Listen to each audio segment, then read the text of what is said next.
Chair recognizes Mr. Scholten for 5 minutes. Thank you so much, Chair Ezell and Ranking Member Carbajal, and welcome. Commissioner Dye, we appreciate you being here.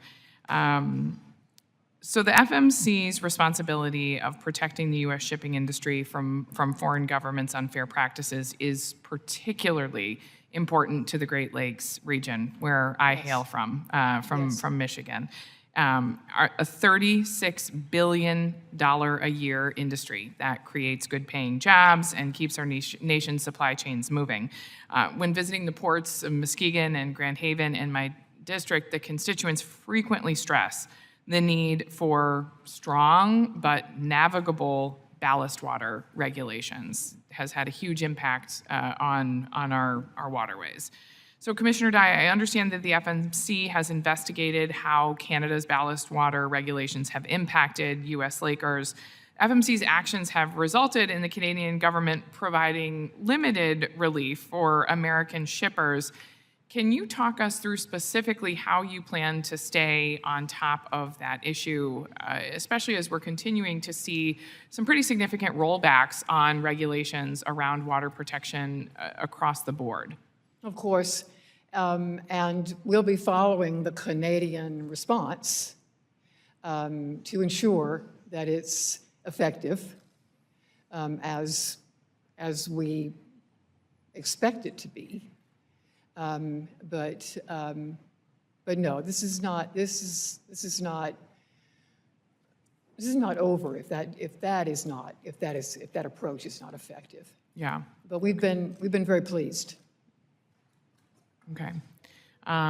Well, appreciate continued engagement on, what you and your administration will continue to do going forward. We think this is a important issue to stay on top of, not just simply a one and done response.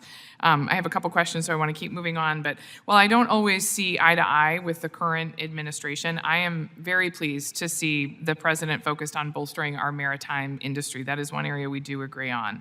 I'm willing to collaborate with the FMC to actualize this goal. Again, the industry very important to the Great Lakes. This starts with appropriately reviewing and responding to complaints through the FMC's formal process. However, I'm concerned with 2 FMC commissioner vacancies, recent staff cuts to the tune of 20%, and flat funding requests. I'm concerned that we aren't doing everything we can to make good under obligations under the Ocean Shipping Reform Act of 2022, something you, of course, had a big hand in getting through initially.